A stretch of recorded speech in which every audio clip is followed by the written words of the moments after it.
Hello అండి, welcome to our channel. ఈరోజు మనం చూడబోయే టాపిక్ ఎవరు తీసుకున్న గోతుల్లో వాళ్ళే పడతారు. ఇదేమో టాపిక్ అండి అని మీరు అనుకోవచ్చు. ఇప్పుడు నేను ఒక విషయం చెబుతాను చూడండి, దీని గురించి చెప్తాను.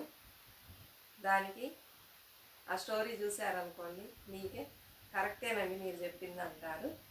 నిజంగా జరిగిందండి. మన సొసైటీలో చూసారంటే మంచి చేయకపోయినా కూడా చెడు చేసేవాళ్ళు ఎక్కువ అనమాట. ఎవరు బాగుండకూడదు, మనమే బాగుండాలి, ఇతరులు బాగుంటే చూసి ఓర్చుకోలేరు, అలాంటి వాళ్ళు ఎక్కువ మంది ఉన్నారు. సెల్ఫిష్గా ఉండేవాళ్ళు ఉన్నారు, వాళ్ళని కూడా చేసుకోవచ్చండి. వాళ్ళు వాళ్ళ గురించి ఆలోచిస్తారు అంతే. వీళ్ళు వచ్చేసి మనమే బాగుండాలి, ఎవరు బాగుండకూడదు అనుకునే వాళ్ళని ఎలాంటి లిస్టులో చేసుకోలేము. అయితే వీళ్ళే ఎక్కువగా ఉన్నారు. చూడండి, బాగుంటుంది. అయితే లైక్ ఇవ్వండి, కమెంట్స్ పెట్టండి, షేర్ చేయండి, సబ్స్క్రైబ్ చేసుకోండి. కోల్డ్ అండి, సరే వీడియో చేయాలని చెప్పి చేస్తున్నా.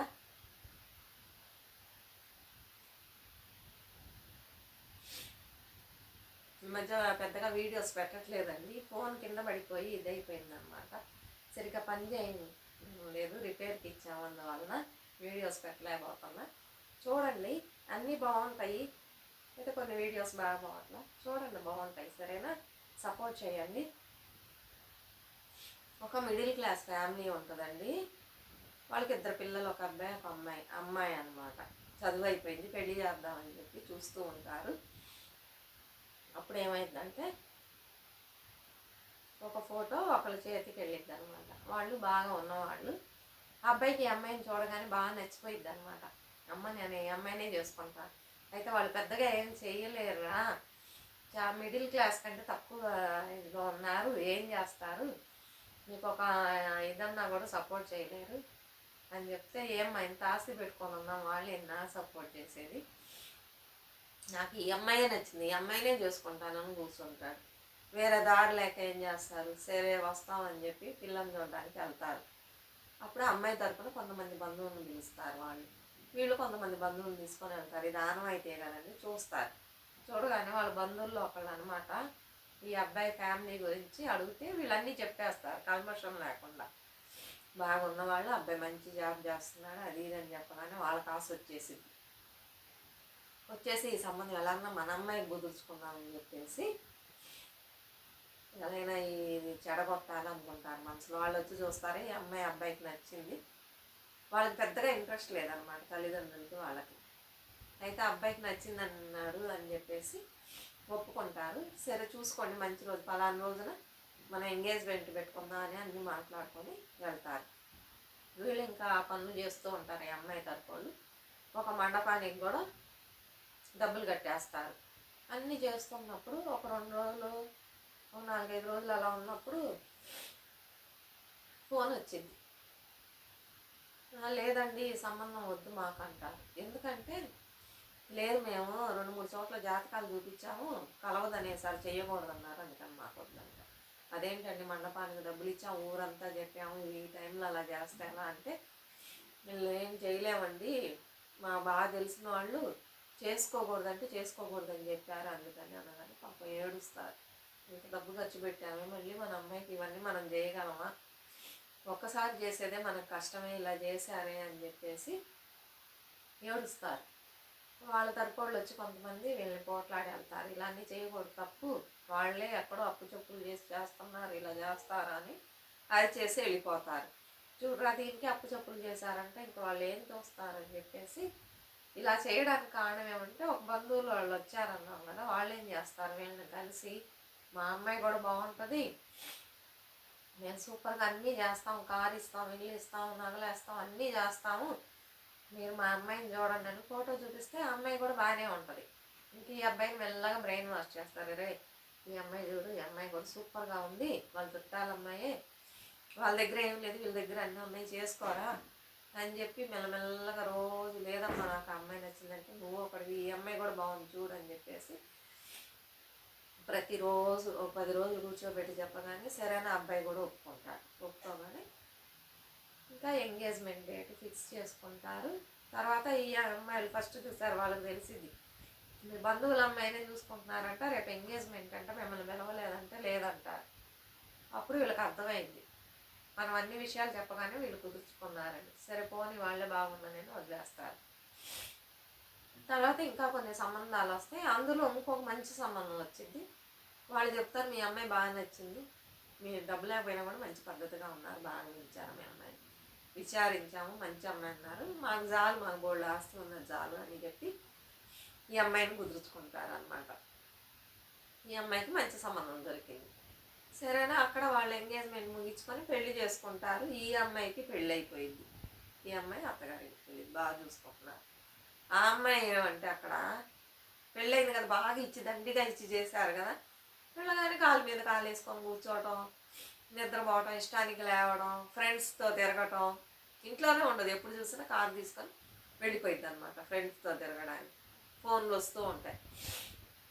అత్తగారు అడిగింది, ఏమ్మా ఎప్పుడు చూసినా బయటకు వెళ్తూ ఉంటావు, ఏంటి పెళ్ళైంది కదా ఒక పద్ధతిగా ఉండవాను అంటే, అప్పుడు మేము పద్ధతి లేని వాళ్ళం అని గొడవ పెట్టుకుంటాం. హస్బెండ్ వచ్చేటప్పటికి ఇంట్లో ఉండదు ఎప్పుడు.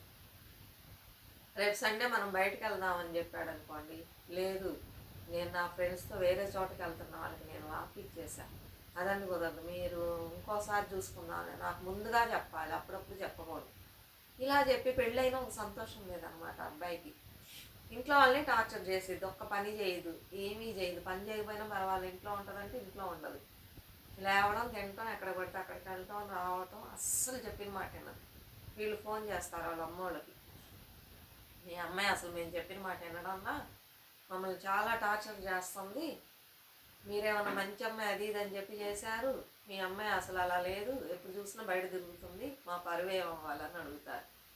దానికి వాళ్ళు ఏం చెబుతారంటే, మీరు డబ్బు కాసుపడే కదా మా అమ్మాయిని చేసుకున్నారు, ఆ అమ్మాయిని చూసి కుదుర్చుకొని మేము ఎక్కువ ఇస్తాం అనగానే చేసుకున్నారు కదా, ఇప్పుడు ఏంటి ఇలా మాట్లాడుతున్నారు, మేము అన్నీ ఇచ్చాము కదా, మరి ఎందుకు అన్ని ఇస్తాము, మా అమ్మాయి ఇష్టంగా నడుచుకోవడానికి అవన్నీ ఇచ్చింది, మీరేమనుకున్నా ఉండటానికి, మా అమ్మాయి అంతేనండి అనేస్తాను.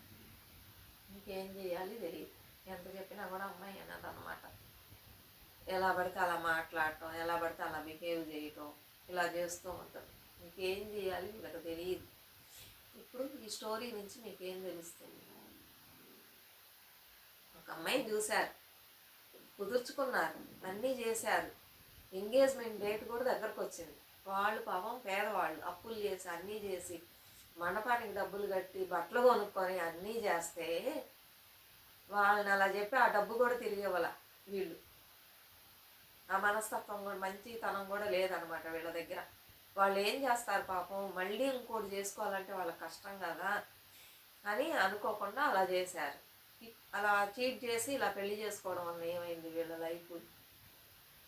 అమ్మాయి మంచి అమ్మాయి, క్యారెక్టర్ వైజ్గా చూస్తే మంచి అమ్మాయి, ఇంట్లో ఉండదు, ఎప్పుడు తిరగటం, ఎవరికి మర్యాద ఇవ్వకపోవడం, ఎందుకు అంత డబ్బు తెచ్చుకుంది కదా, మరి అన్నీ వీళ్ళు అడిగిన దానికంటే ఎక్కువ చేశారు కదా, అప్పుడు వీళ్ళకెందుకు లొంగి ఉంటుంది. అదే ఈ అమ్మాయిని చేసుకున్నట్లయితే మంచిగా ఉండేది. అబ్బాయి ఎంతో చెప్తాడు, వినకుండా ఆ అబ్బాయిని బ్రెయిన్ వాష్ చేసి ఈ అమ్మాయిని చేసుకో అని చెప్పి చేసుకున్నందుకు ఇంటిల్లి బాగా కష్టపడాల్సి వచ్చింది అనమాట. ఇప్పుడు ఏం తెలుస్తుంది, ఎవరినైనా చీట్ చేశారనుకోండి, ఎవరి మనసు అయినా కష్టపెట్టారనుకోండి, అది వీళ్ళకి రిటర్న్ వచ్చింది. వాళ్ళ అమ్మాయికి మంచి జీవితమే దొరికింది, మంచి వాళ్ళే వచ్చి చేసుకున్నారు, ఆ అమ్మాయి అక్కడ హ్యాపీగా ఉంది. ఇక్కడ మీ అబ్బాయి హ్యాపీగా ఉన్నాడా? ఇప్పుడు అబ్బాయి అంటున్నాడు, నేను అమ్మాయిని చేసుకొని ఉంటే హ్యాపీగా ఉండేవాడిని, మీరు డబ్బు కాసుపడి ఈ అమ్మాయిని చేశారు, ఈ అమ్మాయి అనగడంలా అప్పుడు నేను లైఫ్ లాంగ్ ఇలా కష్టపడాలా అని బాధపడుతున్నాను. వీళ్ళు బాధపడుతున్నారు, ఇలా ఉంటుందని నాకు తెలియదురా, బాగుంది, డబ్బులు ఇస్తా ఉన్నారని చేసుకున్నాము, ఈ అమ్మాయి ఇలా ఉంటుందని మనకేం తెలుసు అని చెప్పేసి. చూసారా, ఒకళ్ళని ఇది చేయాలని చూస్తే వాళ్ళ లైఫే ఇదైంది కదా. ఎప్పుడు అంతేనండి, ఇతరుల్ని నా మంచి చేయకపోయినా చెడు చేయకూడదు. చూసారా, వెంటనే నచ్చకపోతే చెప్పేయాలి, అన్నీ కుదుర్చుకొని అన్నీ చేసిన తర్వాత అందరికీ తెలిసిన తర్వాత అది ఎంత పెద్ద తప్పు.